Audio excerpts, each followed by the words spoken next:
इमरान का ताल्लुक है, मैं तो अमूमन कहता रहता हूँ कि इसने चारों पाकिस्तान की सियासत के हवाले से चारों नाकाबिल शिकस्त अनासिर को बैक वक्त ललकार लिया है।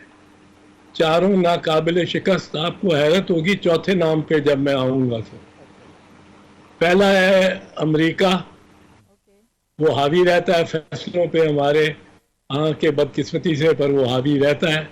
दस्तूर 50 साल से सिलसिला, जब से हमने सीटो सेंटो ज्वाइन की थी तब से अमेरिका की बहुत मदाखलत है। दूसरा है आर्मी, जिसके बारे में कहा जाता है अक्सर AA। तीसरा है अदालत, और चौथा शरीफ खानदान।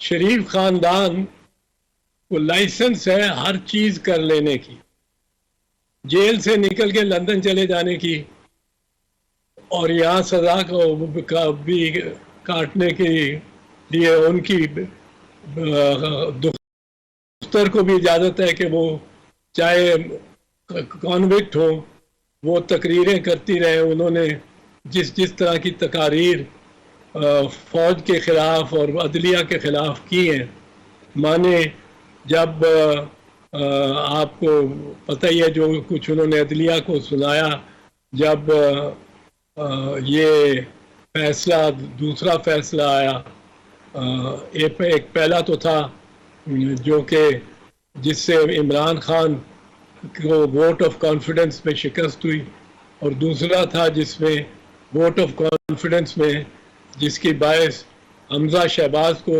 शिकस्त हुई। तो उसके बाद जो आपने फरमाया वो तो कोई सुनना ही वाला के कौन सुन सकता है, जजों की हिम्मत है कि सुन गए।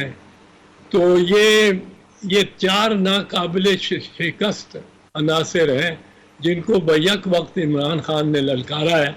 तो उसमें ज़्यादा इम्कान यही है कि इमरान खान का खुद अपना नुकसान ही होगा। इम्कान तो यही लगता है, क्योंकि जो इस बात पे वो ख़त्म करते हैं अपनी बात को, वो यही होती है कि मेरे से डरो, मैं बहुत ज़्यादा आपके लिए ख़तरे के बायस बन जाऊंगा अगर अभी भी आपने गुरेज ना किया।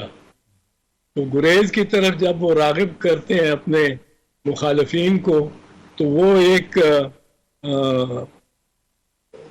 तौर पे, एक धमकी के तौर पे ही करते हैं। और यही लगता है वो कि इमरान का जो मकसद बज़ाहिर तो यही है कि वो जो मरियम का था कि मदामत होगी तो फिर मफामत होगी, तो यही इसका भी लगता है। तो अगर मरियम कामयाब हुई इसी में, और बिल्कुल बड़े अजब अंदाज से कामयाब हुई कि उन्होंने तो पूरी दुनिया का पलटा फेर दिया कि लंदन में बैठे हुए एक कॉन्वेक्ट के पास जाके सारे उससे हिदायत ले रहे हैं। यहाँ तक कि बुजुर्ग वारम जो है उनके बारे में भी ये स्टोरी चली हुई है कि वो भी मिल के आए हैं उनको। तो ये तो एक बहुत बड़ी कल्टी पड़ी है ना, लेकिन जो मरियम ने। ठीक है, आप ठीक कह रहे हैं चौधरी साहब।